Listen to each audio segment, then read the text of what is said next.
Hello friends, आज जो topic हम पढ़ रहे हैं वो कंटिन्यू ऑलरेडी हमारा चल रहा है, एप्लीकेशन ऑफ ट्रिग्नोमेट्री। उसके अंदर एंगल ऑफ एलिवेशन हम लोग पढ़ चुके हैं। हम आज एंगल ऑफ डिप्रेशन देखेंगे।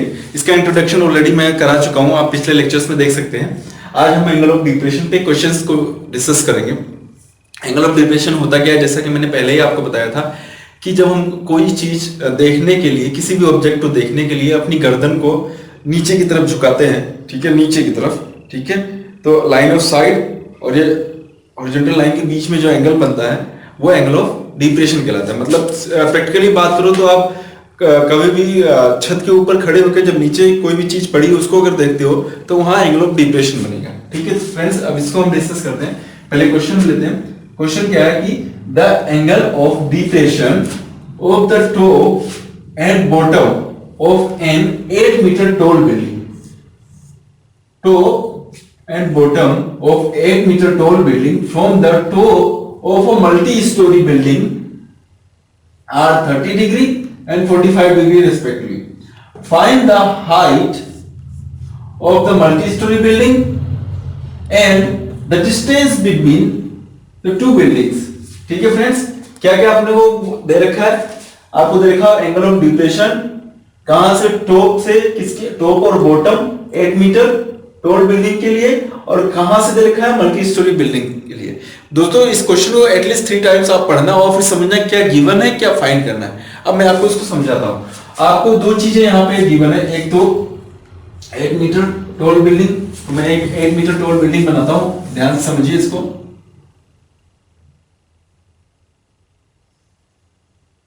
This is 8 metre tall building, ठीक है। फिर बोला है एक मल्टी स्टोरी बिल्डिंग है, ये मल्टी स्टोरी बिल्डिंग लेता हूं मैं। प्रैक्टिकली सपोज कीजिए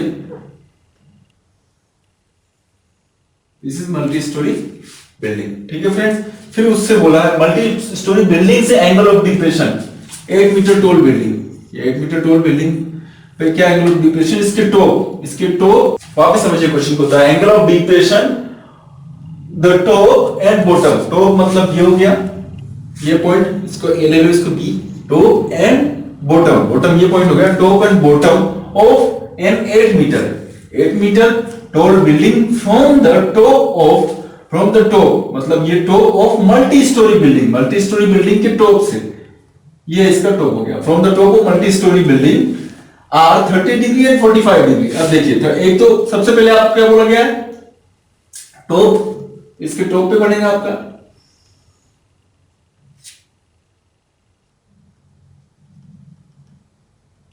और फिर उसके बाद बॉटम बोला है, तो बॉटम की बात करें हम, ये बॉटम यहां से, ठीक है फ्रेंड्स।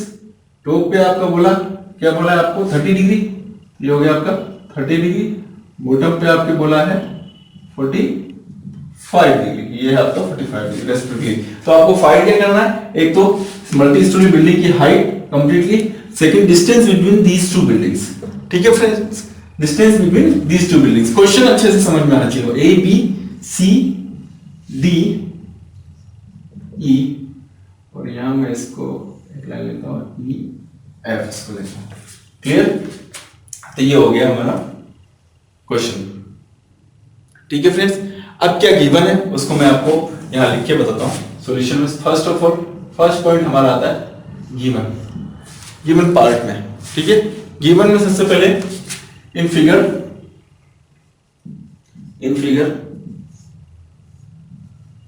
में हम देखते हैं। फर्स्ट ऑफ ऑल आपको दे रखा है ए बी 8 मीटर, ठीक है। एंगल ऑफ डिप्रेशन दे रखे हैं, angle E D A equal to 30 degree. Second angle E D P, ये वाला angle E D B that is 45 degree. और क्या गिवन है, और कुछ भी नहीं है। अब टू फाइंड में चलते हैं। टू फाइंड आपको फाइंड क्या करना है, टू फाइंड में है एक तो height of multi storey building, height of multi storey building which is C D question mark. और सेकंड है distance between these two building, distance between these two buildings is equal to BC question mark. ठीक है friends, ये तो हमें find out करना है। पूरा कंप्लीट क्वेश्चन बोर्ड पे आ चुका है हमारे। अब सॉल्यूशन हमारा स्टार्ट होता है यहाँ से। सॉल्यूशन में हम क्या करने वाले हैं देखिए। फर्स्ट ऑफ ऑल जो सामने नहीं है, कुछ एज्यूम करना है तो एज्यूम कर लीजिए, और जो भी आपको लगता है क्वेश्चन में ये जरूरत पड़ेगी तो उन चीजों को पहले ही आप यहाँ पे ले लीजिए। तो देखिए सबसे पहले मैं क्या करता हूँ, ऑल्टरनेट इंटीरियर एंगल के रिलेशन को यूज करूंगा। एंगल EDA, ध्यान से देखिए, angle EDA is equal to angle DAF, this angle, ये और ये वाला जेड के शेप में बनना है फ्रेंड्स। क्या जेड के शेप में? जेड के शेप में आप जानते हैं ये दोनों पैरेलल लाइंस होती है, ये दोनों एंगल्स आपस में इक्वल होते हैं। इसको बोलते हैं alternate interior angle, interior AIA, alternate interior angle. ठीक है, हम लेते हैं angle EDA equal to angle DAF equal to what is 30 degree. Second angle EDB, इसकी बात कर रहे हैं, EDB equal to angle DBC which is 45। दोनों का रीजन कॉमन है इसलिए एक साथ लिख देते हैं। क्या है? Alternate interior angle, alternate interior angle shortcut में लिख लीजिए आप, कोई प्रॉब्लम नहीं।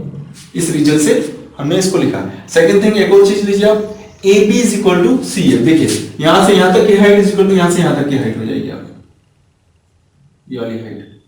ठीक है, AB is equal to CF which is 8 metre, इस बिल्डिंग की हाइट। उसके बाद आपको ये वाला पार्ट नहीं गिवन है, इसको हम एज्यूम करेंगे। क्या एज्यूम करेंगे फ्रेंड्स? X। ठीक है, हम बात करते हैं DF is equal to X metre, ये हमने एज्यूम किया लेट। क्लियर फ्रेंड्स, यहां तक की कोई परेशानी नहीं। ठीक है, अब हम क्वेश्चन को सोल्व करते हैं। ध्यान रखिएगा, BC और AF, BC और AF फाइंड आउट करूंगा और इन दोनों को इक्वल कर दूंगा। ठीक है, इससे BC की वैल्यू फाइंड आउट हो जाएगी और आपको CD फाइंड आउट करना है। ठीक है, चलिए अब क्वेश्चन में सबसे पहले मैं दो ट्राइंगल्स है मेरे पास। कौन से ट्राइंगल? ध्यान से देखिए, triangle AFD and second triangle होगा हमारे पास BCD। अब यहां आप लिख सकते हो ये 30 डिग्री और ये वाला जो बन गया 45। अब ऐसे एंगल ऑफ एलिवेशन की तरफ वर्क करेंगे इसको। तो फर्स्ट वाला हम बात करते हैं इन ट्राइंगल AFD। आप चाहे तो इसको मैं साइड में बना लेता हूं जिससे आपके लिए थोड़ा सा इजी हो जाएगा। उसी को थोड़ा समझ लीजिए, काट के ये वाला पार्ट यहां मैंने रख लिया, ये हो गया 30, ये F और ये D, इसको हमने X एज्यूम किया। तो प्रैक्टिकली देखा जाए मेरे पास ये नहीं है, क्या नहीं है? AF नहीं है, हमें दिया हुआ DF X, AF नहीं है, और क्या है आपके पास? थीटा है आपका 30 डिग्री। Clear friends? तो अब चलिए जो पार्ट नहीं होता है उसको हम ऊपर की साइड में लिखते हैं, AF upon DF is equal to, ध्यान से देखिए, दिस इज थीटा, तो ये आपका परपेंडिकुलर हो गया, ये बेस हो गया। Clear friends? थीटा के सामने हमेशा परपेंडिकुलर होता है जैसा कि आप जानते हैं। तो AF पहले है तो AF हो गया आपका B अपॉन DF है P। B अपॉन P क्या होता है फ्रेंड्स? आप अच्छे से जानते हैं, सोचिए आप, AF अपॉन DF की वैल्यू है हमारे पास X is equal to yes cot theta. क्या हुआ? Cot theta. तो ये इसको देता हूं मैं, इसकी जरूरत नहीं है मुझे। ठीक है फ्रेंड्स, अब देखते हैं इसमें ए एफ, आगे बढ़ते हैं, A F upon X equal to cot theta के प्लेस पे क्या है, जैसे कि मैंने बोला था यहाँ देखिए 30, तो 30 रख दें यहाँ पे, चलिए 30 डिग्री। आगे बढ़े, A F is equal to cot 30 की वैल्यू क्या हो जाएगी फ्रेंड्स, कोट 30 होता है, क्या होता है, √3। तो हमारे ए एफ क्या आ गया, √3x। ठीक है, इसको एज ए इक्वेशन 1 की तरह ट्रीट करो, ए एफ निकल गया। अब सेकंड वाला ट्रायंगल लेता हूं, in triangle B C D, in triangle B C D, B C D, मैं कहो तो यहाँ साइड में मैं इसको बना लेता हूँ तो आपके लिए थोड़ी आसानी हो जाएगी।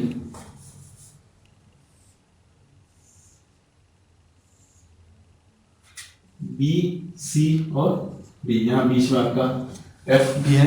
ठीक है, बी सी डी में देखिए ये इसको मैंने बोला 8, यहाँ से यहाँ तक 8। चलो आपको बार बार एग्जाम बनाने की जरूरत नहीं पड़ेगी दोस्तों, इसी से आप कर लीजिए, मैं एक्सप्लेन करने के लिए मैं आपको बना रहा हूँ।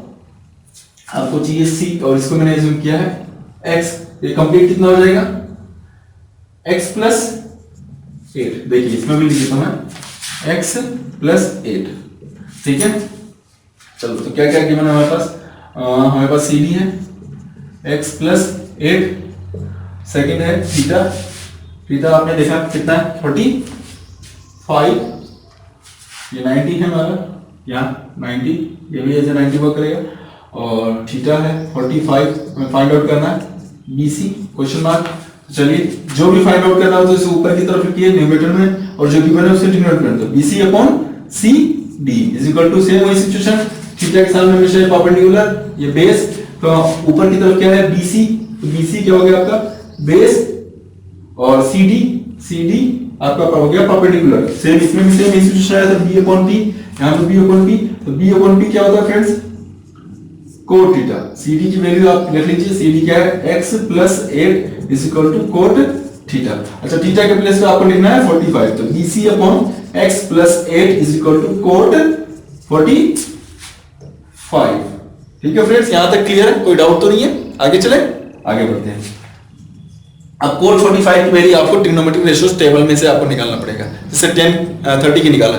अगर आपको टेबल लर्न नहीं है किस तरीके से इसको बनाते हैं, तो आप हमारे ट्रिग्नोमेट्रिक रेशियोज टेबल वाले लेक्चर पे जाइए, उसमें बिल्कुल डिटेल में आपको समझा रखा है कि किस तरीके से टेबल को हम कंस्ट्रक्ट करते हैं। ठीक है, अभी तो फिलहाल यहाँ ध्यान रखिए, कोट 45 की वैल्यू आपकी है x प्लस 8, आपको अक्सर लोगों को याद भी होता है 1। ठीक है फ्रेंड्स, ये क्लियर। अब आगे देखते हैं, इसका काम हो गया खत्म।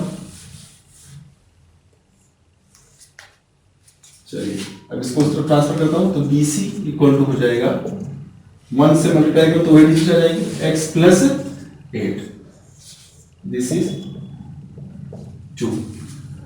BC की वैल्यू आ गई फ्रेंड्स। अब देखिए मैंने जैसा कि कहा था BC, यहां इसको ध्यान से देखिए, BC और AF दोनों इक्वल है, दिख रहा है आपको, BC और AF। तो कंपेयरिंग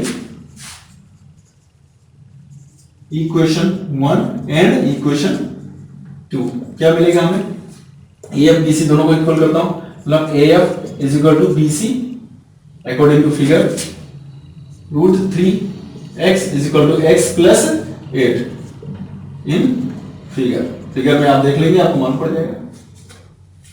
ठीक है, तो चलते हैं, अब इस x को इस तरफ ट्रांसफर कीजिए आप LHS साइड में, तो क्या हो जाएगा √3x minus of x is equal to 8। ध्यान से देखिए दोस्तों, इस x को मैं इस तरफ लेके आया हूं, क्लियर, इस तरफ LHS साइड में, तो साइन चेंज कर दिया हमने। अब देखिए x में कॉमन ले रहा हूं, क्या ले रहा हूं, x कॉमन ले रहा हूं, तो क्या आएगा √3 माइनस 1 इंटू एक्स, चाहो तो आप आगे की तरफ कर लो या पीछे की तरफ, कोई फर्क नहीं पड़ता है। अब √3 माइनस 1 को इस तरफ ट्रांसफर करता हूं, तो क्या होगा x is equal to 8 upon √3 minus 1। अब यहाँ फ्रेंड इसका आप रेशनलाइजेशन कर लीजिए, अदरवाइज आगे थोड़ी सी कॉम्प्लिकेसी बढ़ जाएगी। तो √3 माइनस 1 बिकॉज रूट का है ना, रूट की वैल्यू, इसलिए रेशनलाइजेशन करता हूँ √3 प्लस 1 अपॉन √3 प्लस 1। आप जानते हैं रेशनलाइजेशन क्या करते हैं, जो भी साइन होता है उसके अपोजिट साइन से न्यूमरेटर और डिनोमिनेटर में मल्टीप्लाई करते हैं सेम डिजिट से, जो डिजिट आपके पास मौजूद होता है उस समय। ठीक है, तो हमने किया, तो क्या हुआ देखना, x is equal to 8 bracket में √3 प्लस 1, ये इसके साथ में मिलेगा, ये बन गया आपका a plus B into A minus B. तो फॉर्मूला होता है A square minus 1 square. Clear है यहाँ तक? ए स्क्वायर माइनस 1 स्क्वायर तो क्या होगा, x is equal to 8 root 3 plus 1 upon root 3 square क्या हो जाएगा 3 1 स्क्वायर माइनस 1। यहां तक क्लियर है फ्रेंड्स? आगे बढ़ते हैं हम लोग।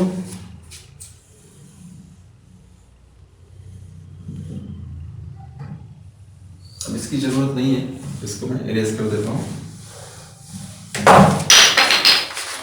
यहां देखिए x इक्वल टू 3 माइनस पहले ऊपर वाले लिख लेते हैं 8 root 3 plus 1 upon 3 minus 1 this is 2 2 1 जा 2 2 2 जा 4। तो x की वैल्यू आ गई हमारी 4 root 3 plus 1। Clear friends? x की वैल्यू आ चुकी है। तो हमें अब सीडी मल्टी स्टोरी बिल्डिंग की हाइट चाहिए। तो हाइट की ये सीडी की में हम पुट कर देते हैं। सीडी हमारा क्या था, C D is equal to X plus 8 X plus 8। अब x के प्लेस पे आपको क्या लिखना है 4 root 3 plus 1 4 root 3 plus 1 plus 8। आप चाहो तो इसमें 4 कॉमन ले लो फ्रेंड्स, तो क्या आ जाएगा रूट 3 प्लस 1 और 4 टू जा 8। तो क्या बनेगा रूट 3 प्लस 1 प्लस 2 ये 3। सीडी आ गया। Clear friends? सीडी हमारा आ चुका है। अब इसके आगे चलते हैं हम लोग। हमें हाइट ये निकाली थी आपकी, distance is between two multi storey building BC. BC की वैल्यू आपकी क्या होगी, बीसी को अगर हम ध्यान से देखें तो बीसी हमारा क्या था x प्लस 8 और सीडी भी आपका क्या है x प्लस 8, मतलब दोनों ही इक्वल हैं। तो हम बोल सकते हैं hence height of multi storey building is equal to what 4 root 3 plus root 3 metres. और same distance between two buildings, second point distance between two buildings is equal to 4 root 3 plus 3 metre. Clear friends? तो ये था हमारा angle of depression का question. इसको अच्छे से आप कीजिए, प्रैक्टिस कीजिए और इस तरह के और भी क्वेश्चंस को प्रैक्टिस कीजिए। वही चीज है कि आपको क्वेश्चन को बड़े कंसिस्टेंटली मतलब बिल्कुल एकाग्रचित्त से होकर पढ़ना पड़ेगा और एटलीस्ट 2 to 3 टाइम्स पढ़िए जब तक समझ में आता है। और फिर डायग्राम अच्छे से बनाइए। डायग्राम से ही आपने बना लिया तो क्वेश्चन अपने आप सोल्व हो जाएगा, कोई डाउट नहीं। डायग्राम में कहीं कोई कमी नहीं होनी चाहिए और डायग्राम से ही क्वेश्चन सोल्व होगा। डायग्राम का मार्क्स होते हैं स्पेशली। और जो भी मैंने लिखा है जैसे गिवन टू फाइंड फिर सॉल्यूशन 1 by 1 लिखिए, जिससे एग्जामिनर को कहीं कुछ देखने में प्रॉब्लम नहीं हो, अपने आप आगे से आगे उसको समझ में आता जाए। ठीक है फ्रेंड्स? तो अब इस तरह के वीडियोस और पाने के लिए हमारे चैनल को सब्सक्राइब करना ना भूलें और लाइक कीजिए, पसंद आ रहा है और अपने फ्रेंड्स को शेयर भी कीजिए फ्रेंड्स। और कहीं कुछ डाउट हो तो कमेंट्स करके जरूर पूछें, हम पूरी कोशिश करेंगे आपके प्रॉब्लम्स को सोल्व करने की। ठीक है? Thank you.